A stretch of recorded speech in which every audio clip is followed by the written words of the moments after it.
So it finally happened. I finally recorded a 20-minute video, and I forgot to turn my mic on. Uh, See, this is what happens when I'm sober. This would never happen if I was stoned.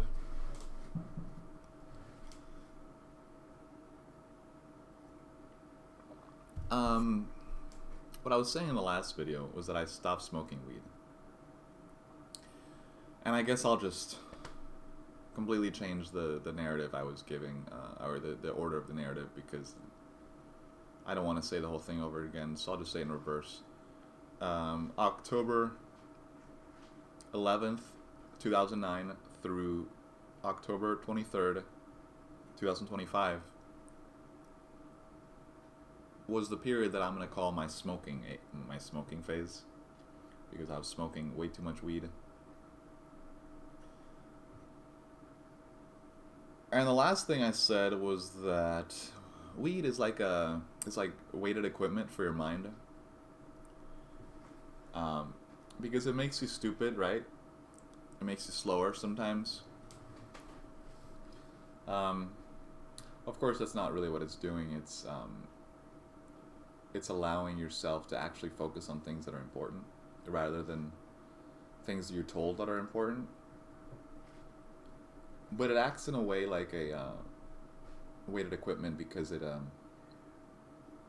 once you stop smoking, your mind is just like sharp, you know. And it might. I've even heard that it might promote neurogenesis, which wouldn't surprise me. Why am I stopping smoking weed? Well, I was in class a couple days ago, chatting with this really cute girl that I think has a crush on me. And we were chatting, we were like discussing her cover letter and resume. And I could tell my mind was a bit hampered, because I'd smoked 2 big dabs before technical writing. And for a while it did help me like relax and enjoy school.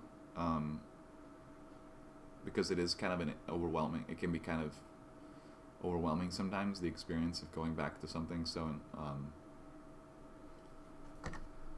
important to one's life. So a few weeks of smoking weed was interesting and nice, but lately I've just been noticing that it's holding me back. It's making me slow when I don't want to be slow. It's making me tired when I don't want to be tired.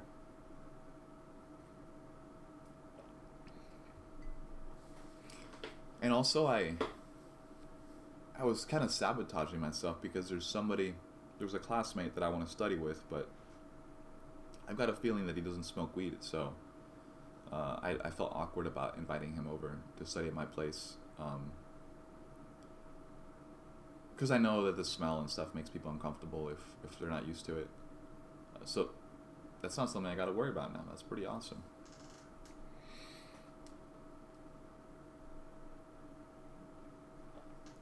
But mainly it was my increasing confidence around women that was being sabotaged by the cannabis, because it makes you look within. And at that moment, I did not need to look within anymore. I just wanted to be in the present and enjoy the moment.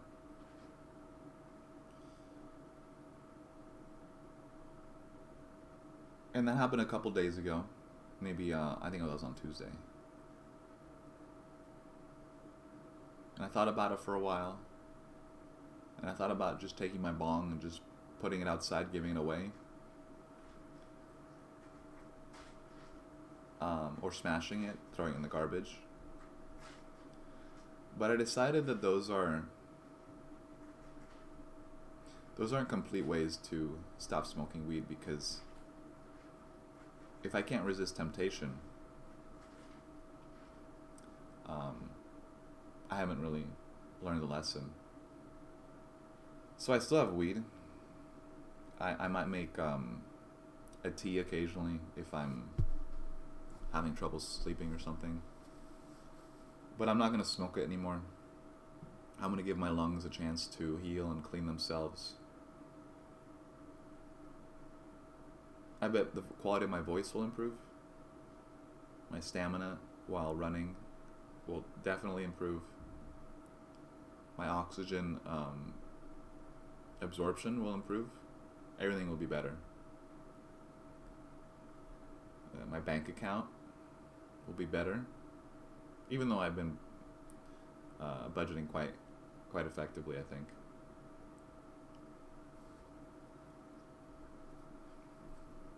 I started smoking weed on October 11th, 2009, as I mentioned. And I remember the date exactly because it was a house party at my friend Troy's house. And there were some women there, young women, you know, like my age, 18, 19, from my old high school.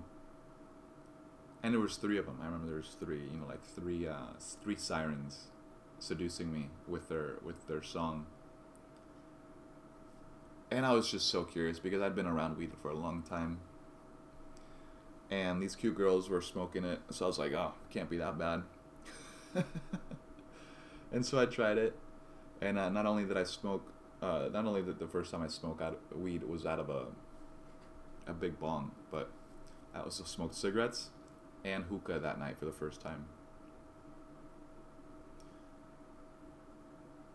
But it was probably about maybe 6 months or a year or so before I started smoking on my own. And the reason for that was there was a girl called Maggie who was a total hipster stoner.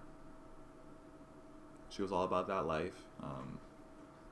And I wanted to get to know her better, and I wanted something more in common, so I started smoking weed by myself for the first time. My friend gave me this giant nug, lasted me months and months. It was fantastic. And so things with that with that girl did not go well in the end. But that started off, of course.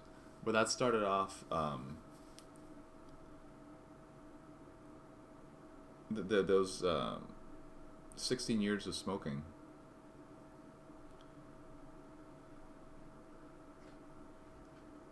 And for a long time,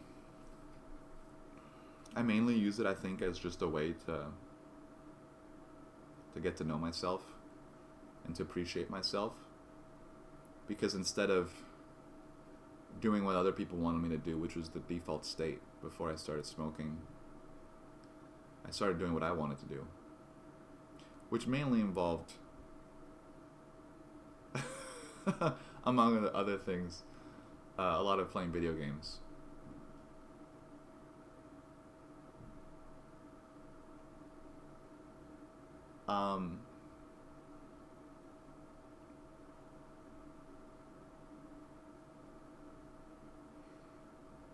And that's how I spent a lot of the last 16 years, playing video games, smoking weed. I did do other things, of course.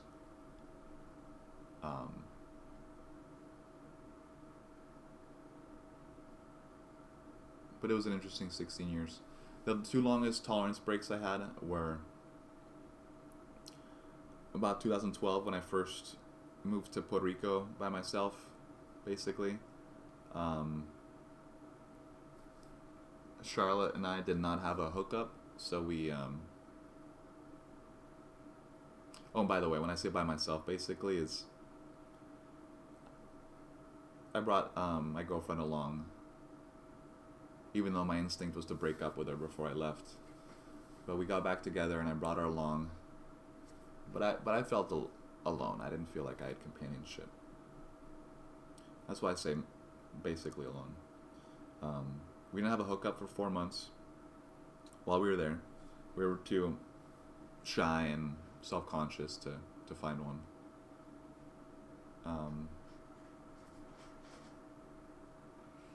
And so that was my longest tolerance break of the last 16 years. The second longest was about 2.5 months in Cuba, because in Cuba, weed is very illegal. And it took me 2.5 months till I accidentally stumbled upon a connection. And that was kind of funny because I went for a long walk to visit some people who had a farm that was supposed to be sponsored by outsiders, so they had good equipment like solar panels and water pumps and things. And in front of their house was a beautiful garden. And front row, center, flanking the doorways was a gorgeous Datura inoxia with purple and white flowers.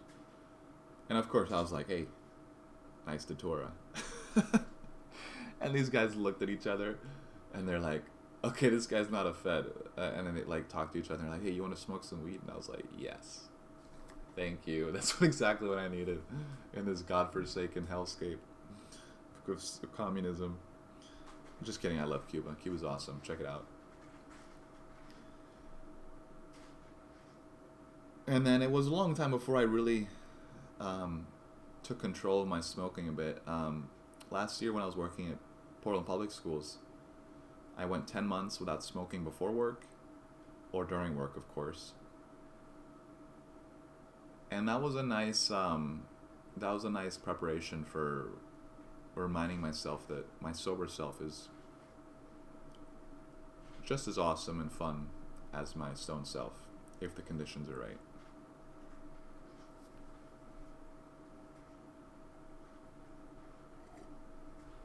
Mainly if I'm feeling relaxed and like I have self-determination. That's the main thing I care about. Just feeling like I'm somewhat in control of this illusion.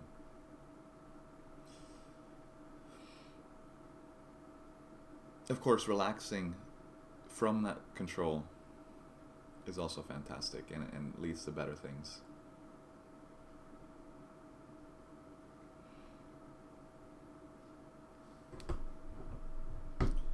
The main reason I'm stopping smoking is because for the longest time I was smoking mainly out of boredom. Boredom with reality, boredom with myself, boredom with the activities that consumerism promotes. But now I am not bored. In fact, I have too much on my plate, perhaps. First, I have school, of course, and I just found out in my technical writing class I have a 97%. Chances are in my other classes it's very similar. It's funny because when I was at school and I would try to get good grades, I would think about getting good grades. I wouldn't, because I didn't care. The material was boring. My heart wasn't in it. I didn't see any future in what I was learning. And now that I understand reality a bit more, I understand how completely relevant every single thing that happens to us is. Every single class is fascinating. Every single class session is fascinating. Even if nobody, like just the fact that the teacher had to spend a long time rushing to get through the content because we spent the last few classes discussing other matters. Like, even just that situation is interesting in itself. And I have a great time observing the other students and watching, like, wow, like, everyone's a zombie. Like, almost everybody. 90% of my classes are just zombies. And they just sit there. They might, like, nod occasionally or, like, say something if the teacher looks at them for a few minutes. But other than that, they're just, like, it almost feels like every classroom is, like, 4 or 5 people instead of 20-something. Which is great. Because I can just raise my hand as much as I want, and the teacher calls on me, and nobody else gives a shit if we're, like, talking about things that aren't extremely relevant. It's a much nicer experience when you actually want to be in school than when you don't.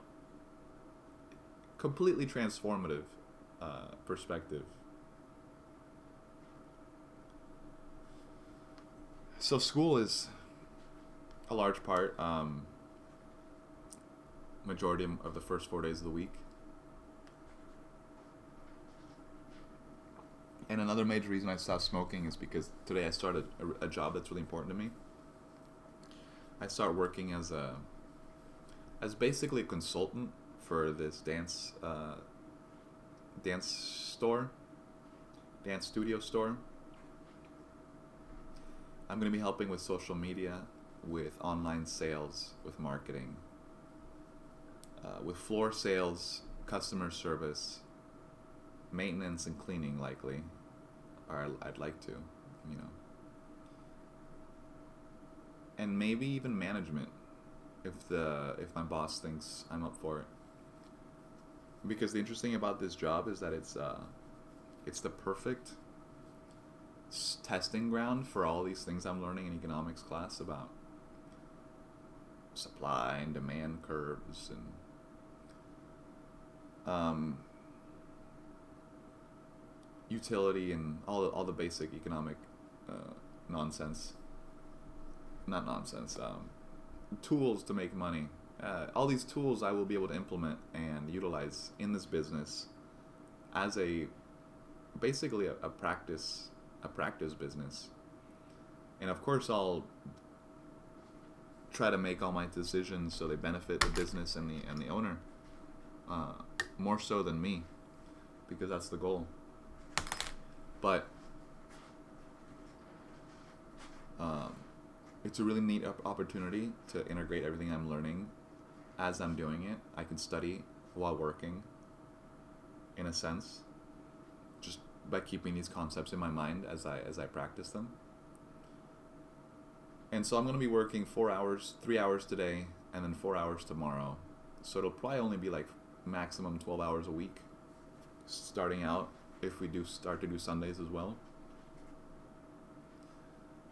So that is perfect because I need to focus on school more than anything and my health. I've fallen in love with Laurelhurst Park again. I go there quite a bit with my weighted equipment if I just feel like just working out a bit and not running. And if I don't feel like wearing my weighted equipment because I wore it the last day too much, or I just don't feel like it, then I'll go running. I mean, mainly like walking and running. I'll like walk for a while till a good song comes on, and then I'll run for that song, and then I'll take a break and hope another good song comes on soon.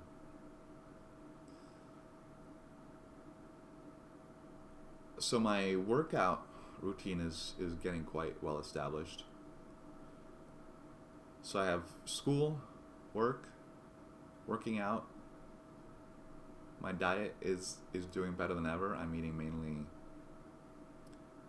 burgers, very raw burgers, raw in the middle with raw blue cheese on top, slightly melted, salt and pepper for taste, and because I hear pepper increases nutrient absorption. And I've been eating that, like a few raw eggs in the morning if I'm in a rush.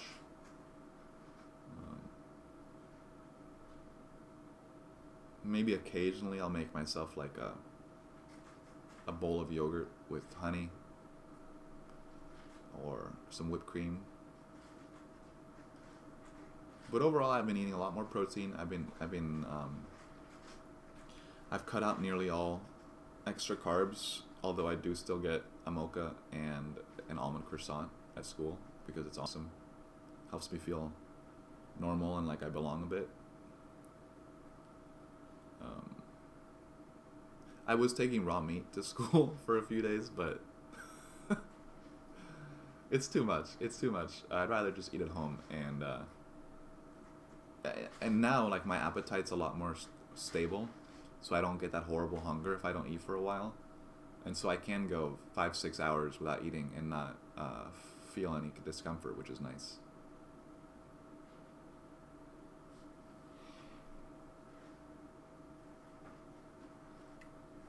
And then, on top of all that, my reading list is crazier than ever. There it is.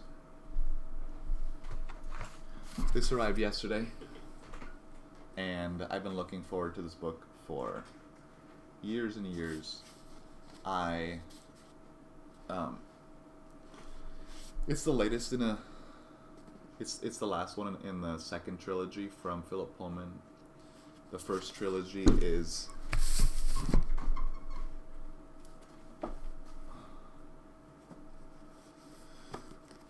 Golden Compass, or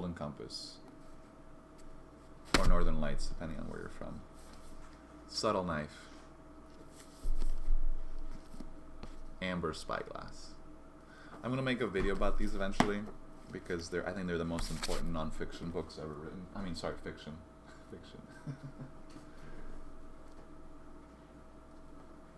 Because they deal with Gnosticism, Gnosticism,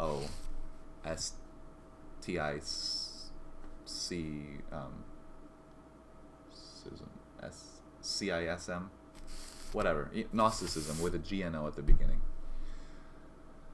And of course I can't talk about him without giving away spoilers, but let me just say that this author knows how to write a good story. He is likely my favorite author of all time. And I don't think I've ever cried as much as when I read The Amber Spyglass while reading a book. And I have a bunch of other books. Some of the most important ones are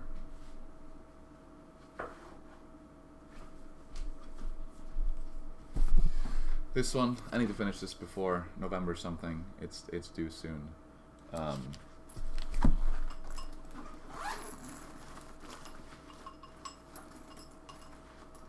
One second.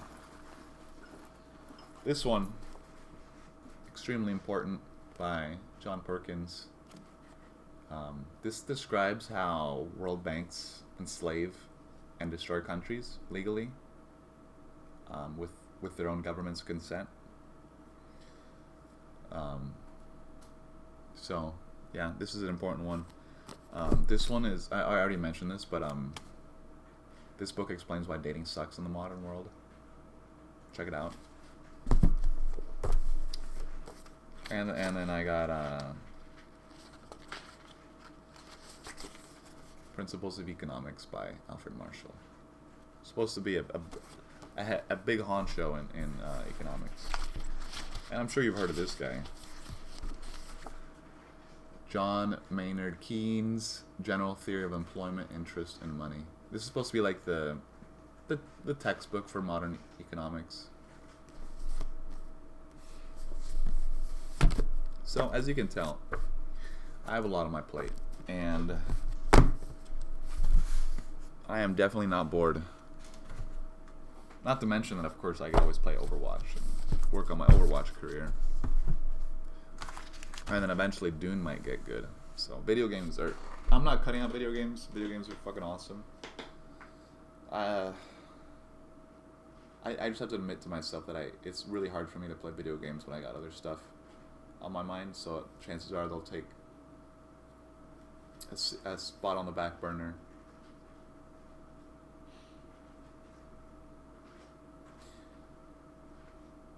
And then maybe if I get some money, maybe some investors next few months, I will start my own personal businesses. So yeah. Things are starting to get good. Alright. Wish me luck. Oh, and if you catch me smoking weed, I have to smash my bongs. That's the deal. If I break my promise to myself, they're going in the trash. But for now, I want to hold on to them as keepsakes and for guests. And who knows? Maybe future Pat will smoke again one day. Who knows? We'll see.